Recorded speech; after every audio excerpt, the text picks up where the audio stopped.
Kia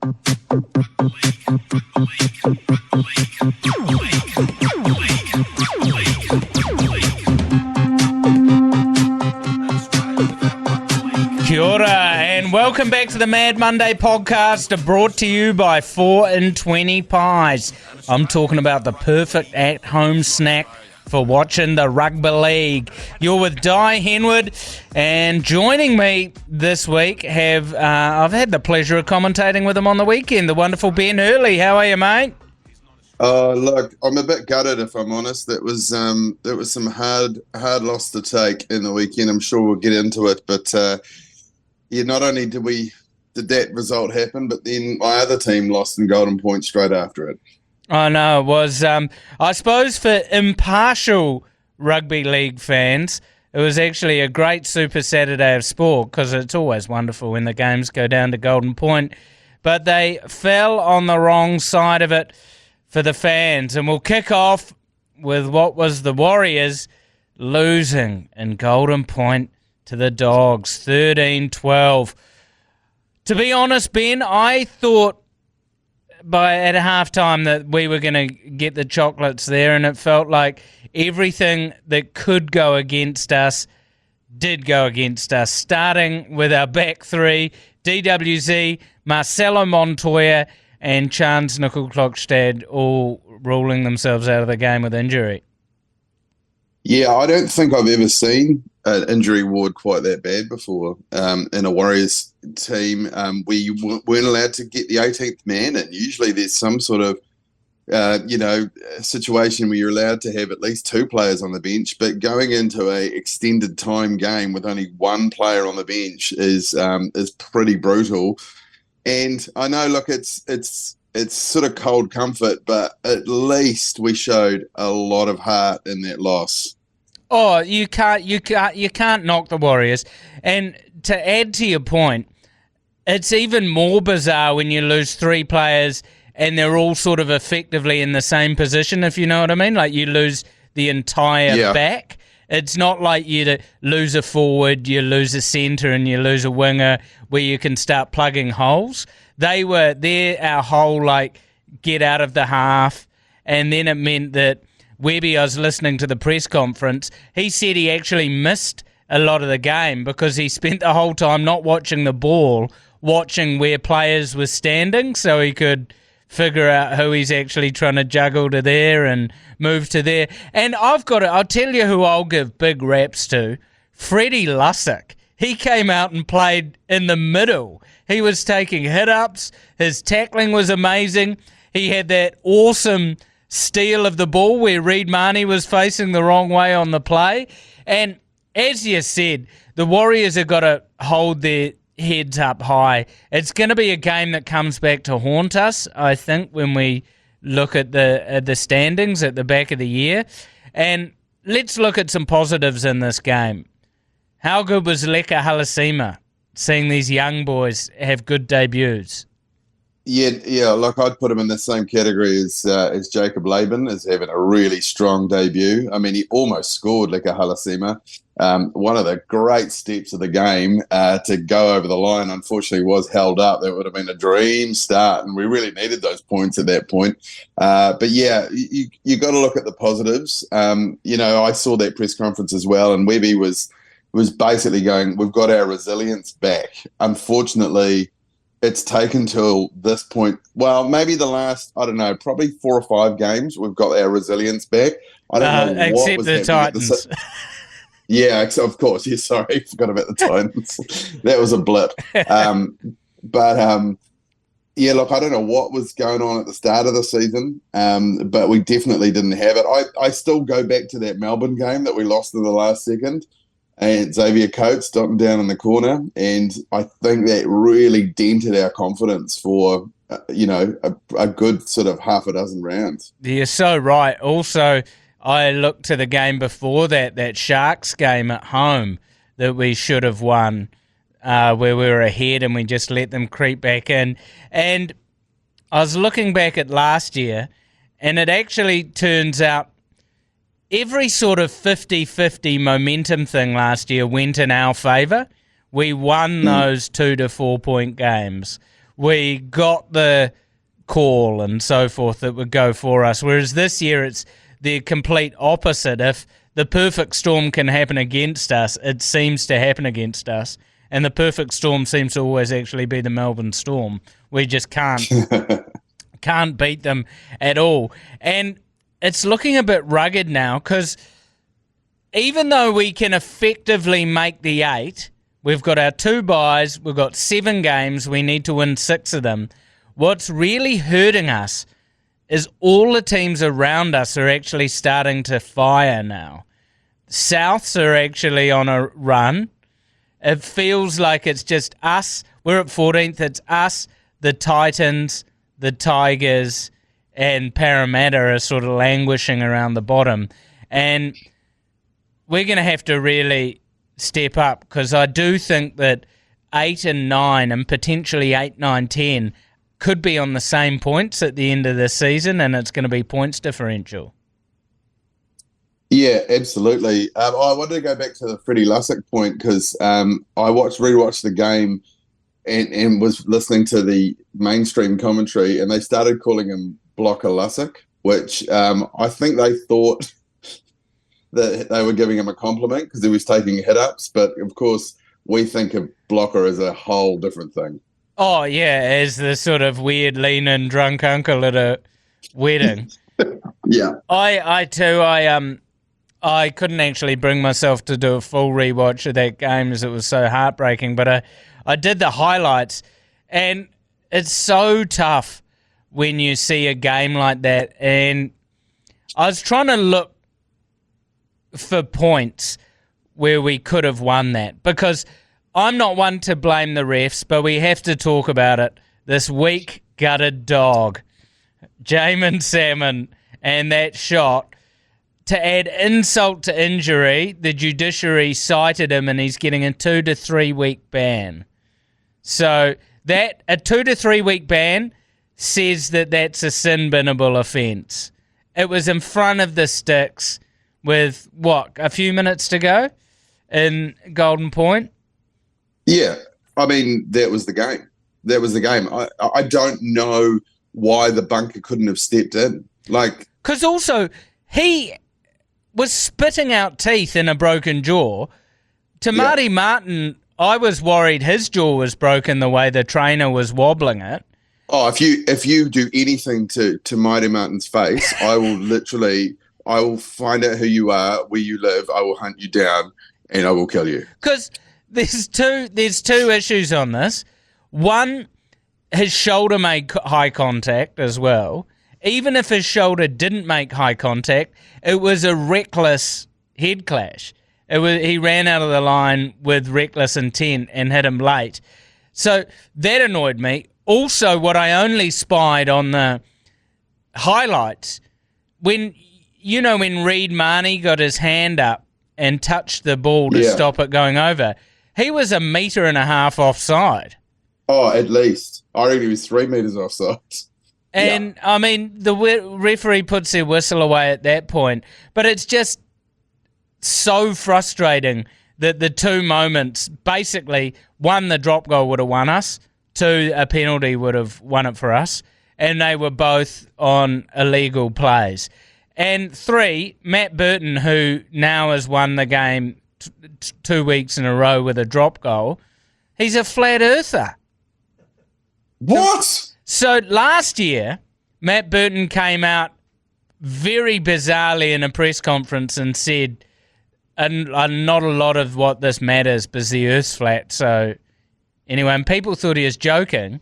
Then in an interview last week, they hit him up about it, and he actually started citing sources about why the Earth's flat. And weirdly, the source he cited is a scientific experiment where the conclusion actually proves the Earth is round.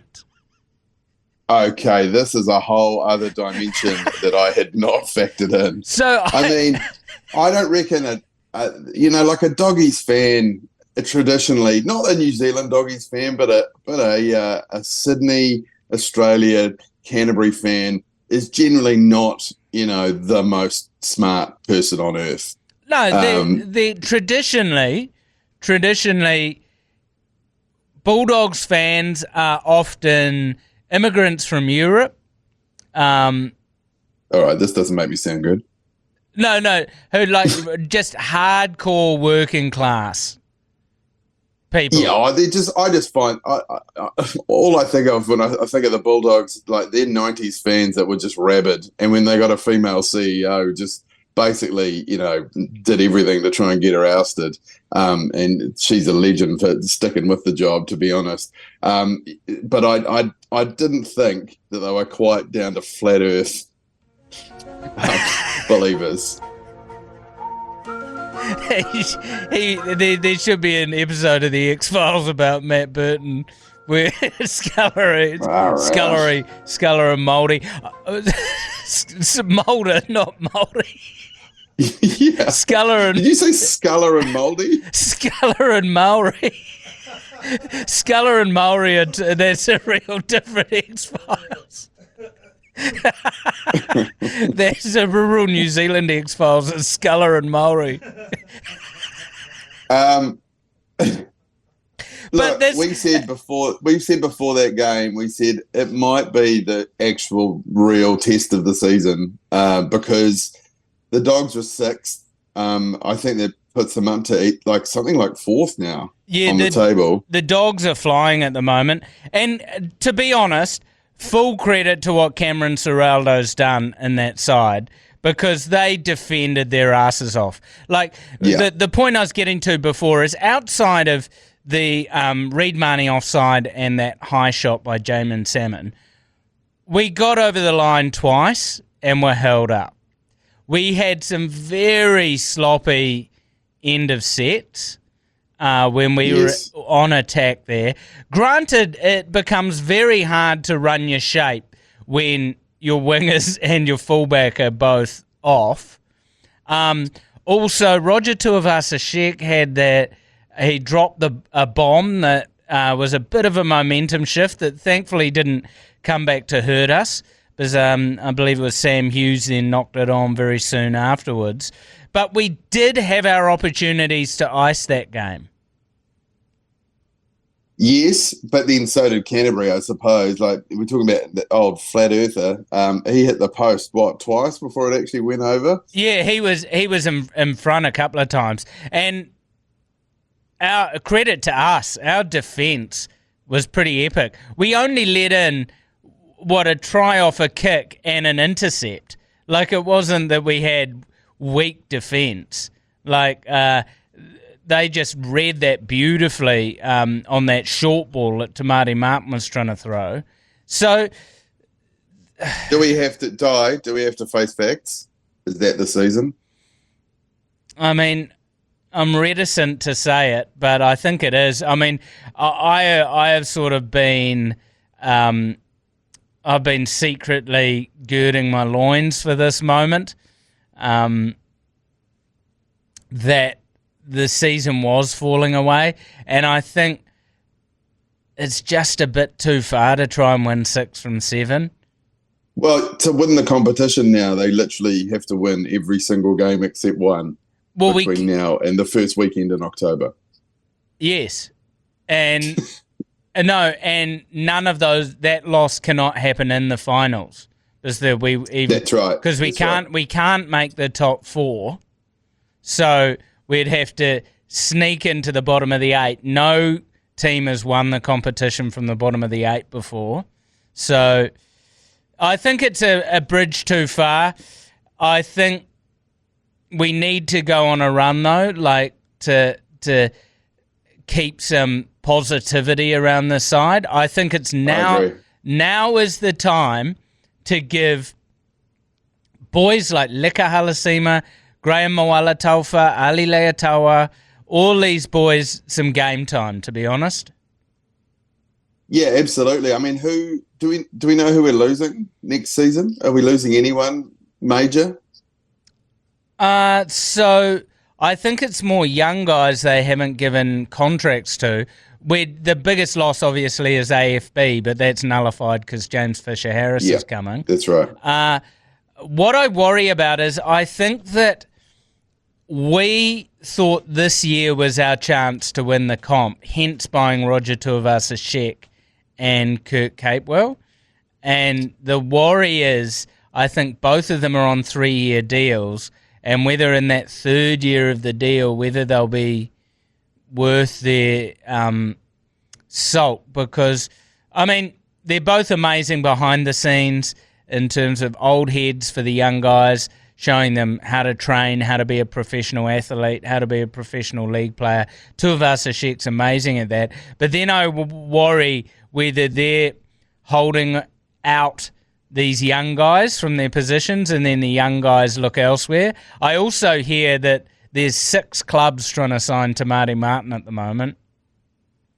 Really? Because how old is he? He would be 30, wouldn't he? Yeah, but bear in mind he had 3 years out with that. Yeah, he did. So his body hasn't taken the toll of those 3 years. Oh, yeah, good point. And halves go a bit longer.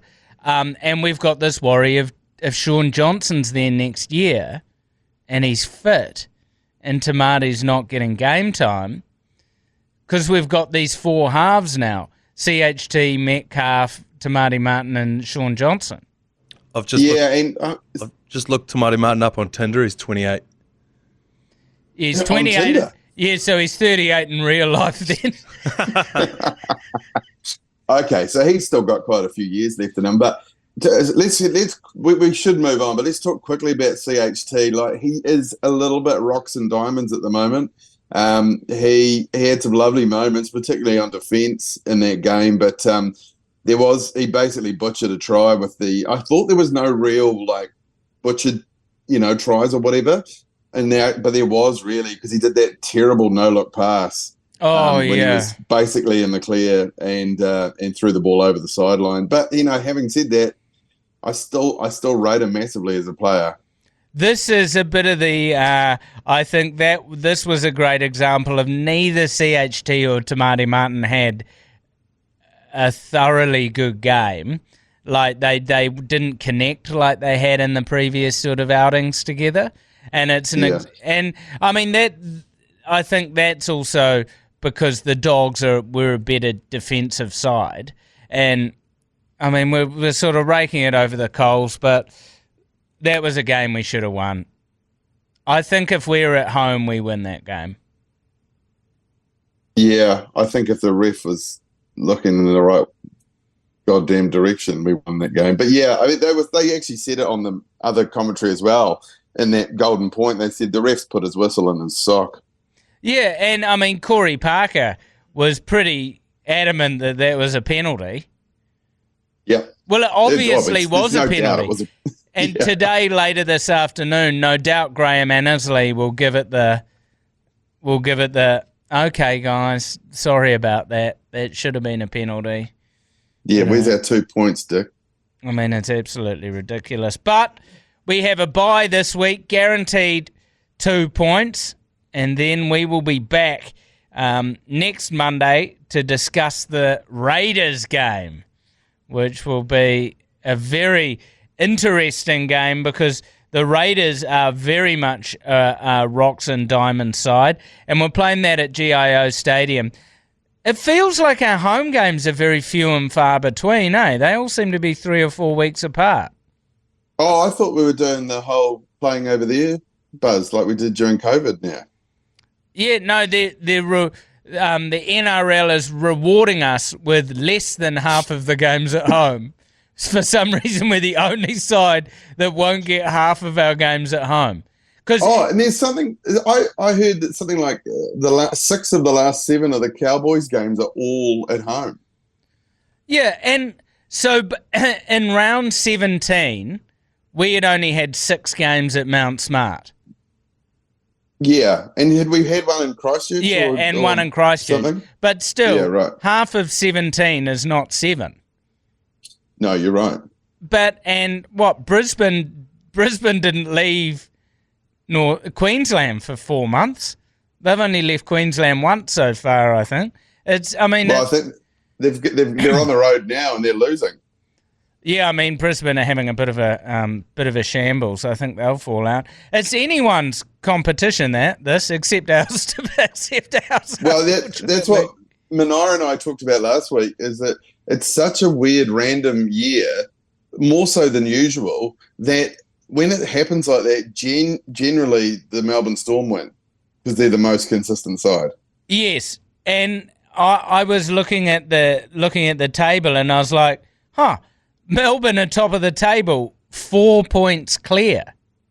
Yeah, that's They've unusual. won 13 games. Yeah. And also, they haven't actually looked very good. There's a lot of these games, they just sneak over the line. They're leading Penrith, who are on 26 points, Roosters 24. To be honest, Melbourne, Penrith, and the Roosters look so far ahead of any of the other teams at the moment.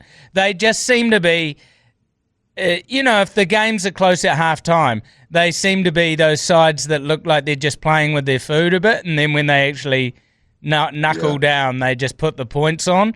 But we'll put that Warriors side game to bed. And everyone who's listening, I want to tell you about the 4-20 4-pack prize pack. Each month, the Mad Monday team, that's us, we're giving away 4 tickets to the next home game and 4 4-20 pie vouchers. To enter, just text the monthly keyword to 3236. Listen to podcast steps to find out what that keyword is. You want to know what it is? This keyword is spit. As in, spit on that thing. Hoktua. S-P-I-T. Text that to 3236 to be in to win. We're going to go to an and, then we'll be back shortly with the Stonka of the Round. Welcome back to the Mad Monday podcast with Dai Henwood and Ben Hurley. It is now time for the Stonka of the Round. This is the Manly Sea Eagles 21 beating the Reverse Cowgirls 20. Absolutely chaos. How good was this game, especially when Scotty Drinkwater hits that huge 2-point field goal to take it to Golden Point? Yeah, look, this was a great game, don't get me wrong, but the Golden Point wasn't quite as frantic as the game before it, the Warriors game.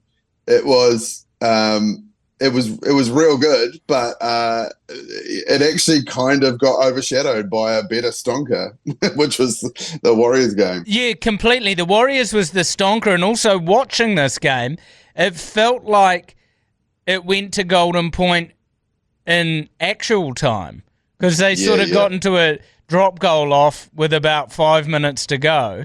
And then, so this is, I might be off by 1 or 2 games. This is the 9th time Daly Cherry Evans has won it in Golden Point for Manly. He just knows how to ice those big games. Now, the Warriors don't really have a great finisher when it comes to drop goals. I think every time we've won in Golden Point, it's been with a try, or not completely, but almost every time, right? But the Cowboys had almost too many people going for drop goals. I love the idea they had the decoy and it went to Val Holmes, who mucked it up. It was a great looking play, but the execution wasn't there. But they had so many people lining up. Manly only really had one, and that's all you need when you've got the greatest Golden Point drop goal specialist. Yeah, that was the thing. Is I felt the Cowboys actually overplayed their hand a little bit in that when they should have just muscled up and nailed it. But there we go. Manly takes it, and unfortunately, Manly was one of those teams that was mucking around with us on the ladder, and they were next to us on the ladder. Now they're 7th, and we are 14th. So that shows just how quickly things can change in this game of rugby league. But the big game, not part of the NRL, but the game that a lot of us love, the State of Origin. The teams have been announced. They look pretty interesting. The Maroons have brought in Dane Gagai, a man who almost won new Supercoach on the weekend. He had a blinder for Newcastle. He did. He was in my side almost all of last season, and I don't know why he hasn't been in, but I literally brought him in this week, and that's one of my highest scores in Supercoach, and I still lost to you by 4 points. It was a very close one, and looking at other changes, you've got to feel for Dave Fafita. He has not been put into the side. Kirk Capewell is ahead of him. Kirk Capewell, who's not really even probably the best back rower at our club, he somehow gets in ahead of Fafita. Well, he's a utility now. He can play wing. Yeah, I know, but he's in the run-on starting side in the back row. So there's been a few changes. Kalen Ponga makes his return to the side. He's in the 17 jersey. There's chance that he will be playing more in the 14 jersey. And in the Blues side, the happiness is Mitch Barnett's going to play. Yeah, huge for him. He had a massive game on the weekend. They keep calling him the workhorse, but I think he's better than that, because sometimes workhorses are a little bit kind of, journeyman or whatever. But I think he's got such a great offload, and he's really, being part of a Warriors side's really pumped up his mana this year. Yeah, well, I think he did over 200 metres and 55 tackles. That's not a workhorse. That's just having a blinder of a game. He is stoked for him. So stoked for him. Bradman Best is into the centres. The beast, the roided up beast, although there's rumours that he's injured now as well. So he'll come out, and maybe the flat earther, Matt Burton, might slot in. So, yes, Luai and Moses, it's a combination that New South Wales have tried a lot over the last few years. I think it worked for the first time ever in Game 2. It worked really well. Mitchell Moses, he's like the greatest half on paper that you could ever have. Like, if he was in a video game, he'd have, like, all the things that, all the graphs at full, 100%, but he just doesn't quite have X factor for me. No, completely. And also, he either fully fires or doesn't. So it'll be intriguing to see what happens, because the odds are against him. I think they've only ever won 2 deciders up at Suncorp Stadium. And it'll be interesting seeing Selwyn Cobbo and Val Holmes on the wing, because Murray Taulangi is out. So it's going to be one hell of a game. We'll be bringing you the coverage, not this Wednesday, but next Wednesday. And it's how bloody awesome is it to see State of Origin going down to a decider? Yeah, I mean, it's just nice for New South Wales to keep the series alive for another game, because, that third game being a dead rubber every single year is just, it's a little bit... it's just, it gets a bit boring, doesn't it? So, yeah, nice that we threw you a bone in Game 2 and keep things alive. Here we go. The New South Wales team definitely underdogs here. And I personally think they should have the 2 home games first, New South Wales, then Suncorp, then have the third game as the neutral. Yeah, that makes sense. But I guess... So then when it goes... not do it that way. So then when it goes to a decider, it's at the neutral ground? Yeah, so why don't they do it that way? I have no idea. It just seems to make a hell of a lot more sense to me. Yeah, me too. I guess, I don't know. They all sell out anyway. It doesn't matter. Yeah, well, it's going to be exciting Origin, and with no Warriors game this weekend, that's the one we are going to be looking forward to. But right now, it's time for Dai Henwood's Off the Back Fence. Oh, a long kickoff. The offload to Henwood, and he's off the back fence. Boom time. Look out there, sports fans. This isn't just to Warriors fans. This is to your sports fans. Pull up your pants and put your fingers away when it comes to Instagram. You need to stop paying out on players.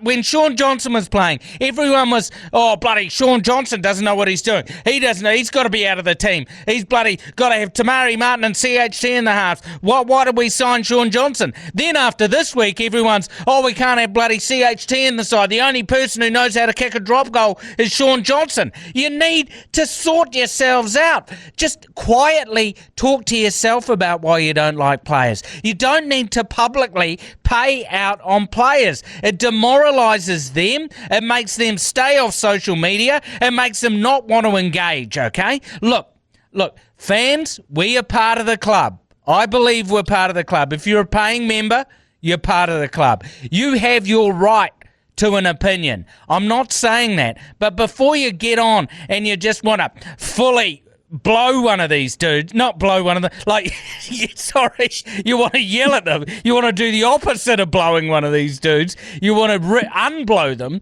You're trying to just pay out on them. I don't understand it. We're meant to be bringing up our boys. You know, a high tide brings all boats slightly higher up in buoyancy, or as some similar phrase. You know, a rising tide lowers all bridges. I don't know what the phrase is. All I'm saying is you back the boys. You think your negativity privately. You don't put it out there on social media. We want a positive society. We want a positive team. And if we're going to get to the top 8, we need to win 6 or 7. And it's not going to happen by paying out our boys on Insta. Yeah. Amen to that. I'm glad I got that off my chest. I sounded a bit like a mad traveller. And while I'm talking about the mad traveller, 4-20 is giving you the opportunity to see the Warriors and Bulldogs on August the 23rd, thanks to the mad traveller. This includes flights, ACOM, and $500 cash. If you want that, text PI to 3236 and you're in to win. That's all thanks to 4-20 and their delicious rectangular-shaped traveller pie. Ben, always a pleasure talking to you. It's always a bit relaxing when there's not a Warriors game. We can just enjoy a smaller round and have a beautiful week, mate. You too. Yeah, enjoy the split, and we'll see you at Origin. I think it's you and me, is it? Doing the call? Yes, it is. Yeah. Matewa.